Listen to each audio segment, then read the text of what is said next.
সালামু আলাইকুম। ওয়ালাইকুম আসসালাম। আপনার লেকচারের জন্য অনেক ধন্যবাদ।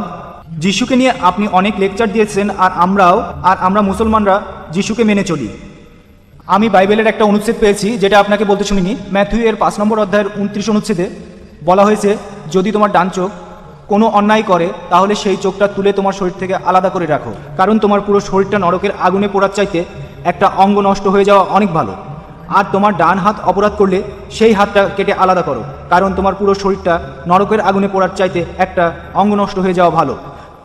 আমার প্রশ্নটা হলো, আমাদের হাত কাটার নিয়ম নিয়ে খ্রিস্টানরা কথা বলে কেন, যখন যিশু সে কথা বলেছেন?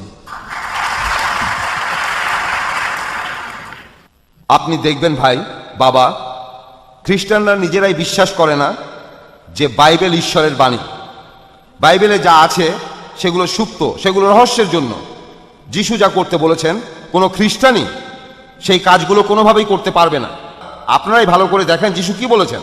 কেউ শিশুদের উপর যৌন নির্যাতন করে, কোনোভাবে যৌন নির্যাতন চালায়, কোনোভাবে সেই লোককে মৃত্যুদণ্ড দেওয়া হবে। যিশু নিজেই বলেছেন, তোমার চোখ খারাপ কাজ করলে সেটা তুলে ফেলো, যদি এই চোখের কারণেই তোমাকে দোজখে যেতে হয়। যিশু আপনাদের বলেছেন কোনো মহিলার দিকে লালসার দৃষ্টিতে তাকিও না।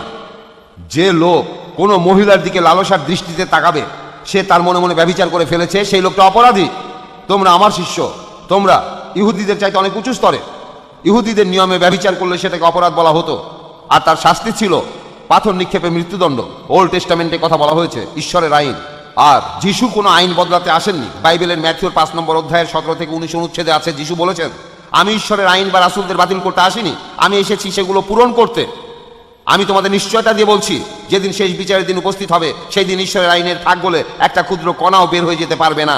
যারা ঈশ্বরের নির্দেশগুলির মাত্র একটাও অমান্য করবে অথবা অন্যদেরও সেরকম শেখায়, তারা হবে স্বর্গের রাজ্যে অনাকাঙ্ক্ষিত, কিন্তু যারা নির্দেশ মানবে তাদের মহান বলা হবে। এই আইন আর নির্দেশগুলো মানে এরকম খ্রিস্টান কোথায় পাবে? তারা সবাই মিলে ঈশ্বরের আইন আর নির্দেশ অমান্য করছে। এই খ্রিস্টানরা বলে তারা কোনো আইনের অধীন নয়, তারা বেঁচে আছে তার অনুগ্রহে। তাহলে যীশু খ্রিস্টের কথা অনুযায়ী এরা ময়লা আবর্জনা। ঈশ্বরের নির্দেশগুলো আপনারা মেনে চলছেন না, আপনারা তার অনুসারী নন। যিশু বলেছেন, সে আমার লোক নয় যে আমার পথ অনুসরণ করে না। আমাকে তোমরা অনুসরণ করো, আমার মতো তোমরা প্রার্থনা করো, আমার মতো তোমরা নিজেদের খতনা করো।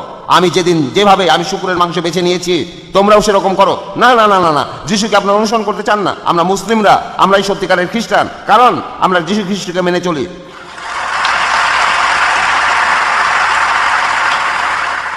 খ্রিস্টানরা বলবে আমি তাদের আক্রমণ করছি, এটা আক্রমণ।